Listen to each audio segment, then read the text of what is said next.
Eu sou Mário Persona e essas são as respostas que eu dei aos que me perguntaram sobre a Bíblia. Você escreveu perguntando o que eu acho do testemunho de uma ex-artista. Bem, eu assisti o vídeo que você enviou, mas só até a metade, porque, portanto, as minhas conclusões talvez sejam até equivocadas. E você poderá confirmar ou não se elas estão equivocadas, porque você viu o vídeo inteiro. O mundo religioso gosta muito de testemunhos, e eles podem ajudar a converter pessoas, mas é preciso sempre ficar atento e discernir se o testemunho está sendo para exaltar a Cristo ou a pessoa que dá o testemunho. Mesmo assim, embora encontre testemunhos de conversão sendo contados pelo próprio protagonista, como Paulo faz algumas vezes, conta o seu testemunho em Atos, eu não vejo que isso fosse o assunto de uma reunião da igreja, onde o foco nunca deveria ser colocado na pessoa, mas em Cristo.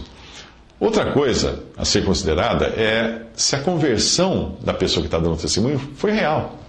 Nos Estados Unidos e agora também no Brasil, é comum nós encontrarmos artistas em decadência que se convertem, entre aspas, e voltam para a mídia, agora atraindo um público fiel de evangélicos ou católicos. Deus conhece os corações, mas alguns logo revelam nunca terem se convertido de fato, mas apenas adotaram uma estratégia mercadológica. Outro ponto importante é ver se o testemunho não serve de alternativa para a carne. Eu digo isso porque muitos cristãos que evitam filmes e livros de violência e sexo acabam expostos a essas mesmas coisas quando assistem ou leem testemunhos de ex-marginais, ex-garotas de programas, ex-traficantes, ex-isso, ex-aquilo.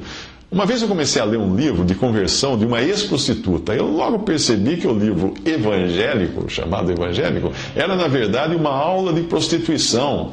Apenas no último e breve capítulo ela falava da sua conversão. O resto não era diferente de um livro escrito por alguma garota de programa. Obviamente sem as cenas explícitas.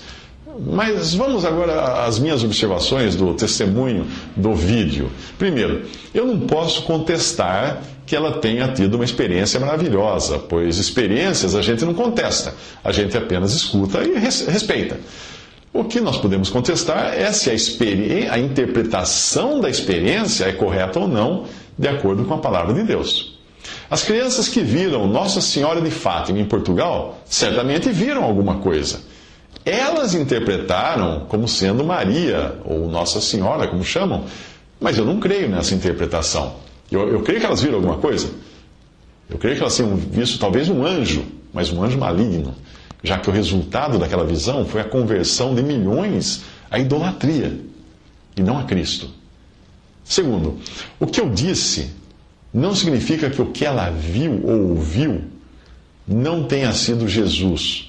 Mas eu tenho um certo receio do testemunho dessa artista, dessa ex-artista. Eu tenho um certo receio dessas conversões impactantes, porque elas mandam uma mensagem que pode enganar as pessoas. Eu quero dizer o seguinte, que se alguém... Essa mensagem pode estar querendo dizer que se alguém não tiver uma visão maravilhosa de Jesus, vai achar que não se converteu de verdade. A minha conversão foi impactante pelas coincidências que me levaram a Cristo, embora não tenha sentido o chão tremer. Mas os meus filhos se converteram na infância, nem sabem exatamente como foi aquele momento. Mas nem por isso eles se consideram menos convertidos, e hoje são adultos.